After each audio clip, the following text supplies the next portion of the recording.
Boa tarde, pessoal. Vamos dar, então, sequência ao nosso ciclo de palestras agora. Só para lembrar, quem quiser estar participando com as perguntas online, é só digitar no navegador sli.do e entrar com o código 6624, que aí já vai aparecer a página do evento e pode estar enviando as suas perguntas. Bom, a nossa primeira palestra vai ser da Aline Lopes. Ela é formada em Engenharia Ambiental pela Universidade Estadual Paulista, possui MBA em Gestão de Projetos pela FGV e tem experiência em consultoria ambiental na área de remediação e licenciamento. E atualmente ela é especialista na área de meio ambiente e responsável pela gestão de consumo de água em todas as cervejarias da América Latina. E também a Michele Burté, que ela é formada em Engenharia Química pela Universidade Luterana do Brasil, do Rio Grande do Sul, MBA em Gestão Empresarial e pós-graduação em Engenharia de Segurança do Trabalho. E atualmente ela também é especialista na área de meio ambiente e responsável pela gestão de consumo de água de todas as cervejarias da América Latina. Convido-as então para a apresentação. Sim.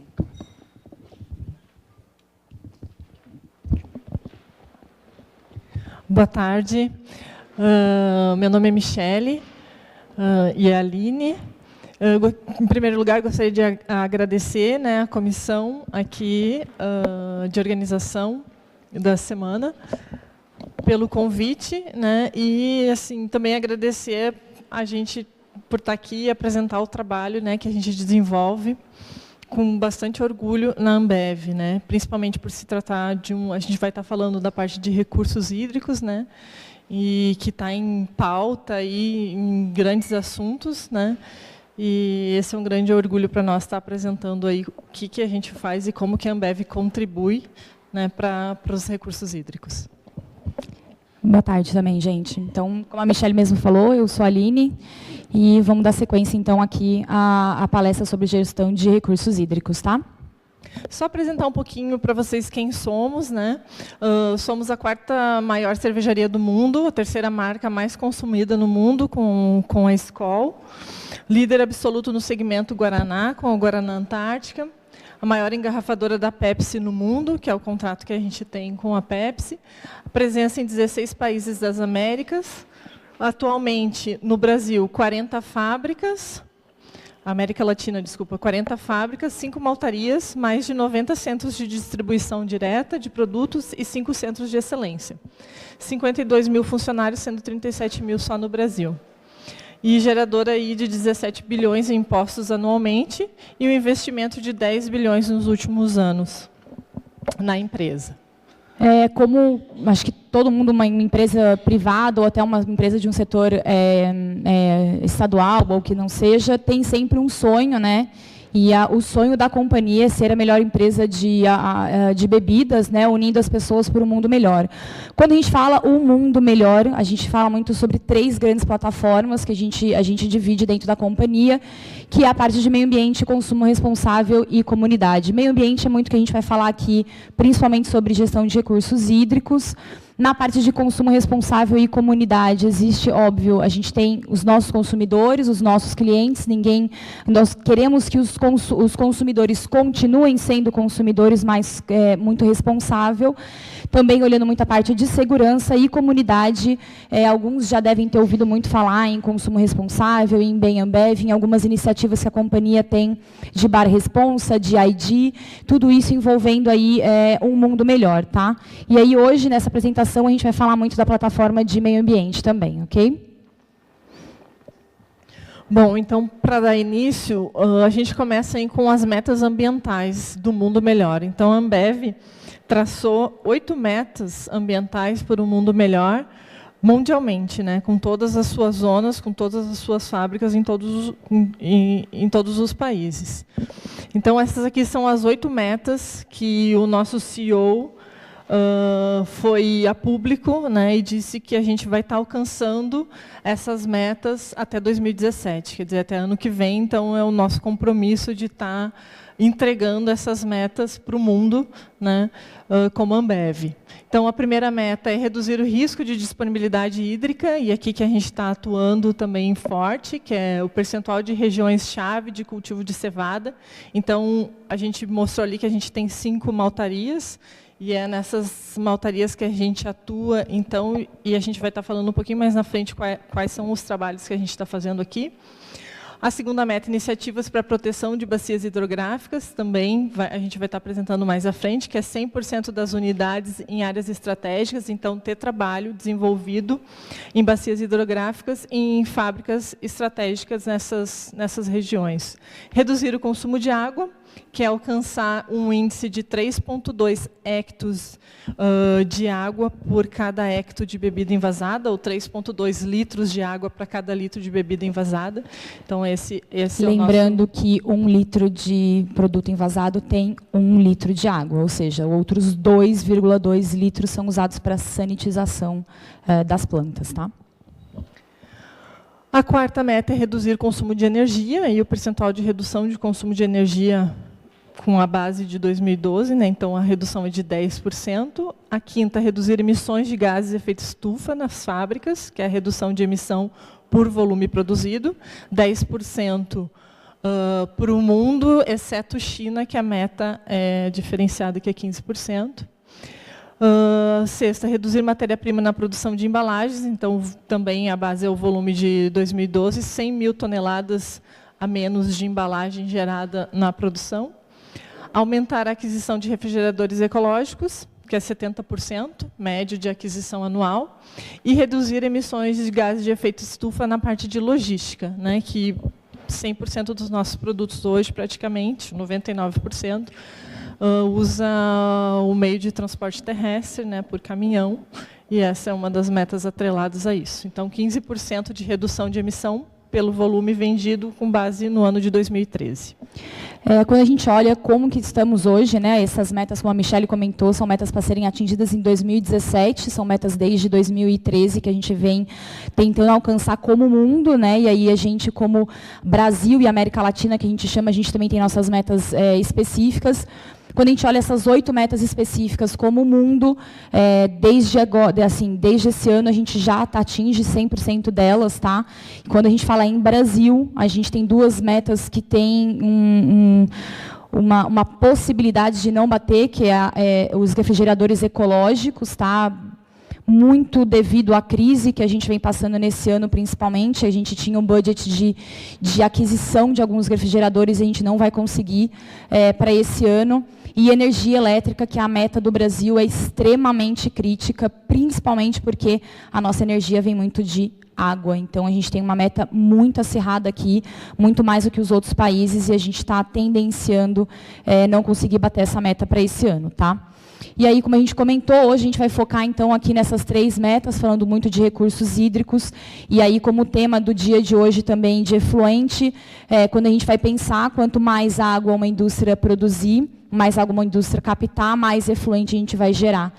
Então, a gente também tem todo um trabalho de redução de captação, exatamente para reduzir também a parte de efluente líquido que a gente vai gerar, tá bom? Bom, esse aqui é o nosso ciclo, então, né, da gestão integrada de recursos hídricos, que a gente começa engajando na cadeia produtiva, né, o engajamento também em bacias hidrográficas, a parte de conscientização, que é o projeto CIAN, redução de consumo no processo produtivo, o reaproveitamento de água de serviços, seja ele reaproveitamento interno ou externo, o tratamento de efluentes, o monitoramento de corpos hídricos. Então, esse aqui é o fluxo. A gente tem a frente externa, que faz toda a parte de engajamento, bacias hidrográficas, conscientização, e a parte interna, que é a parte de consumo no processo produtivo, né, a parte de reuso, tratamento de efluentes e monitoramento de corpo receptor. Bom, então, iniciando na parte de redução do consumo no processo produtivo, né, a gente tem um sistema estruturado de gestão de água, e aí que entra o meu papel e o da Aline, né, que esse é o nosso dia a dia, que a gente é responsável pelo controle e gestão de consumo de água das cervejarias da América Latina. Então, a meta de consumo de água é uma das nossas metas individuais, né, as nossas metas pessoais. E aqui a gente entra fazendo toda a parte de gestão com todas as fábricas, né? O controle é feito em cada etapa de produção. E aqui está um pouquinho do nosso resultado, né, do que a gente, desde 2012, aí, que a gente vem fazendo um trabalho, com uma redução de 41% no consumo, saindo de 5,36 hectos por hecto de bebida para 3,17. Apagou ali, mas em 2015 a gente fechou 3,17.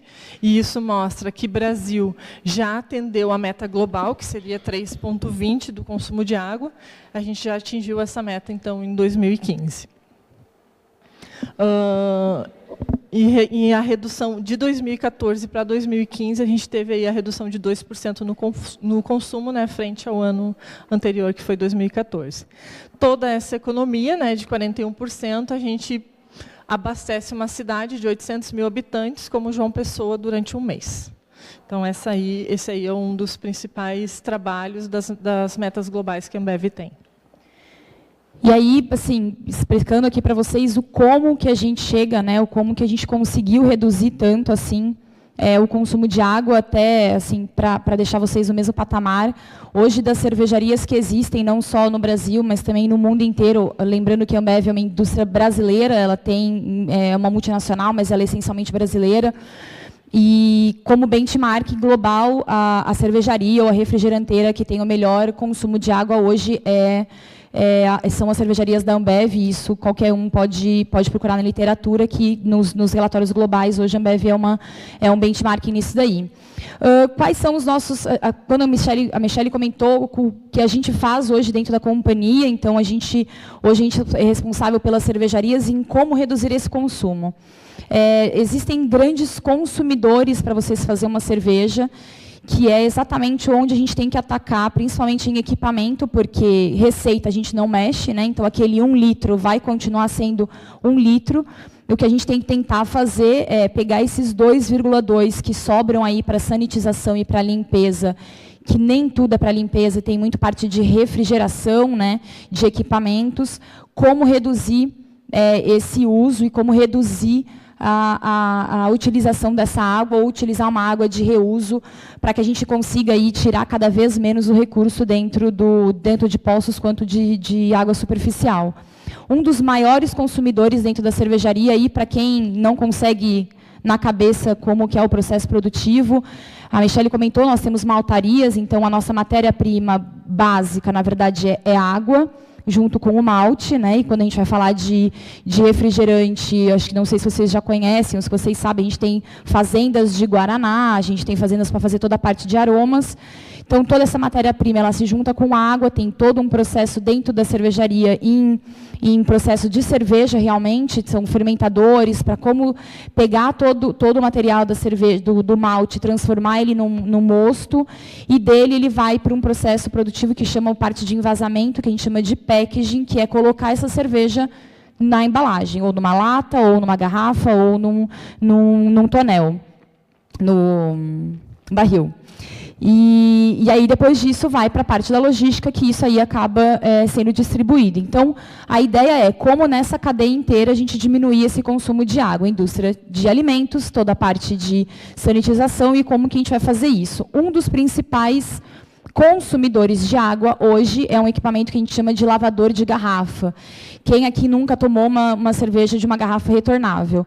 Se ela é retornável, ela voltou em algum momento para dentro da fábrica, e para que a gente coloque o líquido dentro dela, a gente tem que lavar essa garrafa. Uma vez que ela foi uma garrafa de Skol, ela pode ser uma garrafa de Antártica, porque aí só vai mudar o rótulo. Então, a gente tem que tirar o rótulo e tem que sanitizar essa garrafa, e é utilizado exatamente nesse equipamento. Ela entra pelo equipamento e, através de água quente, soda e alguns aditivos, a gente sanitiza essa garrafa inteira para ela receber o líquido depois, tá? Então, a gente tem um trabalho com outros especialistas, são especialistas de equipamento também, que como que a gente faz com que a água utilizada nesse equipamento com a soda, para que a gente utilize menos, tá? porque ela vai ser uma água que vai limpar a garrafa e que vai sair suja. E como utilizar isso daí de uma forma mais ambientalmente correta. Então, a gente tem um sistema, que esse esquema aqui é o final da lavadora de garrafas. Ela entra por um tanque imersa em soda e aditivo, e depois, no final, para garantir que a gente não tenha soda na cerveja que vocês vão tomar, na garrafa, a gente tem que fazer o processo de remoção dessa quantidade de soda da garrafa. Então, a gente tem que usar uma água potável, tá? Na verdade, uma água cervejeira que a gente chama, que a gente faz dentro da fábrica para depois o produto entrar. Então, como utilizar menos água nessa parte? Hoje a gente tem sistemas de esguichos, que são essas partes aqui de cima, que é como se fosse um chuveiro que vai acompanhando a garrafa andando na máquina. Como diminuir esse consumo? Então, a gente tem todo o estudo de pressão, de vazão, que essa água vai entrar. E aí, essa água, como é uma água limpa, porque já é o final da lavadora, a gente tem um sistema que reaproveita ela para um dos últimos tanques da lavadora, que tem um pouco de resíduo de soda, para que a gente não tenha que colocar uma água limpa aqui, sendo que a garrafa já vai ser lavada aqui de novo. Então, tem todo um reaproveitamento dessa água para garantir que a gente não vai colocar, principalmente nesse tanque aqui, água que a gente chama de água cervejeira, e vai colocar apenas aqui, porque é aqui que depois entra a cerveja na garrafa, tá? Mais alguma coisa, Mi? Um outro grande produtor, um grande outro consumidor de água também é a pasteurização. A diferença, cerveja e chopp. A cerveja tem o sistema de pasteurização. Até a chegada nesse equipamento, você tem chopp envasado na garrafa. Depois que ele passa por esse equipamento, que recebe temperatura, ele vira uma cerveja. A cerveja recebe, então, uma validade maior, tá? E esse equipamento nada mais é do que você colocar a garrafa dentro desse tanque e ele receber temperatura. Tá? Então, para que eu vou usar uma água extremamente limpa para apenas aquecer o líquido que está dentro daquela garrafa? A gente tem todo um sistema de qualidade. Eu também não posso usar uma água que tenha sujidade, até porque a gente tem toda a parte da borda da lata e a borda da garrafa.